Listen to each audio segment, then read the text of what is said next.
As we continue to look at number theory, we're going to talk about two just little interesting properties of number theory, one called twin primes and the other called the Goldbach conjecture. So a twin prime is just when we have two primes that are 2 units apart. So for example, 3 and 5, they're 2 away, 5 and 7, 11 and 13. So if you were to look at this little chart of primes that I gave you, 2 and 3 are close together. They're 1 unit apart, so they're not twin primes. So I can see this 2 units, and then 7 kind of goes a while until I get to 11, so we don't use that. 11 and 13, good. But look at 23. When I go a little before it and a little after it, I don't have a prime there, so it just doesn't have a twin. That's perfectly okay. It's just a name that we give primes to talk about just something interesting in number theory. So let's try this. Let's try to list all twin primes that are between 20 and 40. Okay. Easiest way to do that is let's go back. Let's look at this chart again. So 20 and 40. So when I'm looking at 23, we said, well, it doesn't have a twin prime. How about 29? Well, I can see 2 away is 31. So 29 and 31 are twin primes. And then as I continue, 37 doesn't have anything close either. So we get to the end of 40. So we have this one pair. 29 and 31 is the only pair of twin primes between 20 and 40. So let's look at a different way I could ask you a question. Which of the following are twin primes? And select all that are correct. All right, so just scan through this list for me real quick. Check it out. Pause if you need to, if I'm going too quick. And let's just talk this through. So when I look at 61 and 63, definitely a problem here. 63 is not prime, so I don't want to waste my time with this one. 59 and 61, you could pull on that sieve of Aristophanes that we did from the first video and see that, yes, 59 and 61 are both primes, so this is a set of twin primes. 47 and 49, well, 49 is not prime. We know 49 is 7 times 7, so that one's out. And then the last one, 71 and 73, take a little check of your of your primes again and see what you think about that one. All right, so let's go on and say when we check it out, we see that that is also a set of twin primes. So I had 2 sets of twin primes on here. This is a good way for me to ask you questions about them, just identification. That's all I need you to do for twin primes is be able to identify them. Just something interesting to talk about with twin primes is all the twin primes except 3 and 5 are of the form 6x minus 1 and 6x plus 1. So what does this mean? Well, it doesn't mean that every value of x I plug in there is going to give me twin primes. But it does say the twin primes that do exist have this form. So I made you a little chart and I plugged in values 1, 2, 3, 4 and just to see what happened. So when I do 6 times 1, which is 6, and I subtract 1, I get 5. Over here, 6 plus 1 is 7, and there 5 and 7 are twin primes. I plug in 2. There's 12, minus 1 is 11, but 12 plus 1 is 13, and again 11 and 13 are twin primes. Here 6 times 3 is 18. 18 minus 1 is 17, 18 plus 1 is 19. So all of these twin primes fit that form, but it doesn't mean every number will work. 6 times 4, 24 minus 1 is 23. That's prime, but when I do 24 plus 1, I get 25, and it's not a prime. So sometimes it produces twin primes, but all things that are twin primes will fit this form. Kind of tricky, I do know that, but that's the kind of stuff that we look at in number theory. Remember, we're just doing like a little overview of what is number theory. There are people that just spend their whole lives studying this one field of mathematics.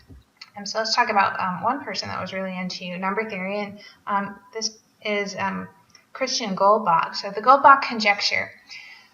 Here's what it says. Any even number greater than 2 can be expressed as the sum of 2 primes.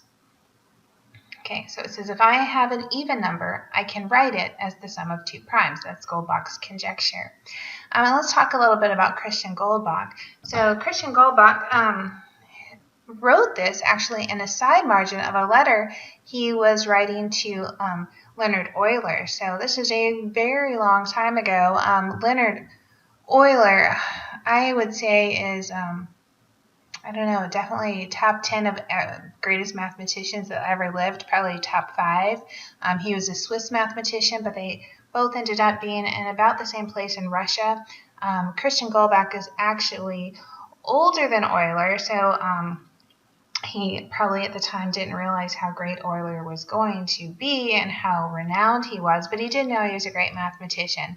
They were both professors. So they wrote about 200 letters to each other where a lot of math came out of it. People look at them as much as rivals as friends. You have to think back in the day, they didn't have a lot of things to do to entertain themselves, right? We didn't have Netflix. There was no internet.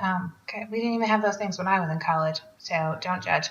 But, what did they do for fun? They did math, and a lot of great things came out of it. And here was just like a little side note that Christian Goldbach wrote one day is, hey, you could write any even number as the sum of two primes. So interesting that they call it a conjecture. A lot of time in math we talk about theorems, but what a conjecture is a statement that is believed to be true but has not been proven. So remember, this is way back, right? I told you 1742, and here we are so many hundreds of years later, and we still haven't proven this because sometimes things in math we can talk about, but it's really hard to prove or decide or even to explain, right? Isn't that the hard part with math, is being able to talk about it? In class, a lot of times I'll ask students, I'll say, hey, could you give me the definition of a circle? That freaks you out, right?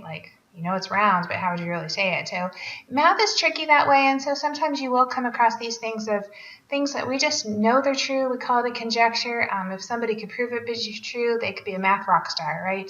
You'd be super famous if you could prove this. All right, so let's talk about some examples of this Goldbach conjecture. What did it do? So here's the number 8, and I said, well, I could just write it as 3 and 5. So 3 and 5 are prime. They add up to 8. That's an example of what he was talking about. 10 can be written as 3 plus 7. It can also be written as 5 plus 5. So nothing in the Goldbach conjecture said that this had to be done in a unique way. There could be multiple ways of expressing a number. Absolutely fine.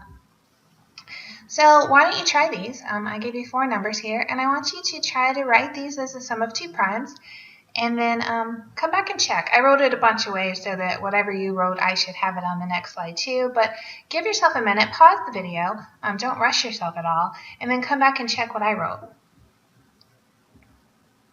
Okay, so here's what I could find. So let's start with 24. I said, well, we could write 5 plus 19. We could write 7 plus 17. We could write 11 plus 13. 6 is 3 plus 3, and that's it. Couldn't find any other ways to do it. Notice I cannot have 5 plus 1, so if you're looking down at your paper right now and you see 5 plus 1, the problem with that is 1 is not prime, so you never want to use 1 when you're doing the Goldbach conjecture. You never want to use 1 when you're trying to do anything that's prime. 86, I found a bunch of ways to do that. So I have 3 plus 83, 7 plus 79, 13 plus 73, 19 and 67, and then 43 and 43. Again, no part that says it's unique. No part says you can't use the same number twice. So when it says it's the sum of 2 primes, they could be the same prime. That's fine. We did that for 6. We made it 3 and 3. I could do it for 86. D, 40, I wrote as 3 and 37, or 11 and 29, or 17 and 23. On a test, I would never ask you to find all possible ways. That's too much to ask. I just want you to know at least one way, or I want you to be able to identify if something satisfies the Goldbach conjecture. So what that means is I could ask you a question like this. Express the number 12 as the sum of 2 primes. So when you look down this list, which one of that would work? Which one satisfies the Goldbach conjecture? Give yourself a second to look at it, and then you can see 1 and 11 out because it can't be 1. 7 plus 5, that looks good. 7 and 5 are both primes. 8 and 4, neither one are prime. 3 and 9, 3 is okay, 9's not. So the only thing that works here, and I should mark it, is this 7 plus 5. So that would be our answer. Okay, same thing with 54. Could you write that as the sum of 2 primes? All right, so I hope you're giving yourself a second. You're looking through these and saying which one works, which one doesn't. Let me remind you of some things. 27's not prime. Kick that one out. 51, I know you go, oh, that one looks pretty good. Remember that trick of add the numbers together. 5 and 1 is 6. So since 5 plus 1 is 6, I know 3 goes into 51. That says 51's not prime. That's one that usually confuses people, so don't pick that one. 53 is prime, but 1 we just said is not. So look at this, 17 and 37. That looks pretty good. 17, easy to remember. That one's prime. It's a small number. We use that all the time. If you have to look on your chart for 37, that's okay, but here is our winner. That's the answer to writing 54 as a sum of two primes from the choices I gave you.